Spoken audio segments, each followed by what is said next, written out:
Over 7 plus 4√3 সমান কত, অর্থাৎ 7 প্লাস 4√3 এর বর্গমূল করতে হবে।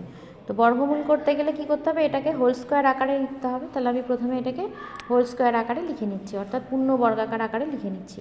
তাহলে 7 প্লাস 4√3, এটাকে হোল স্কোয়ার করবো আমি a square plus 2ab plus b square এই আকারে লিখে নেব। কীভাবে লিখবো দেখো, 7 প্লাস 4টাকে লিখছি 2 ইন্টু 2√3।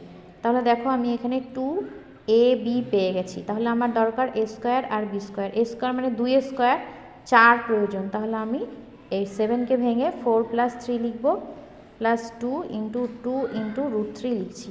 তাহলে 4কে লিখছি 2 স্কোয়ার, 3কে লিখবো √3 তার স্কোয়ার, মানে a square plus b square হয়ে গেল, প্লাস 2ab। তাহলে পাচ্ছি a plus b whole square. তাহলে পূর্ণ বর্গাকার পেয়ে গেছি। তাহলে বর্গমূল করে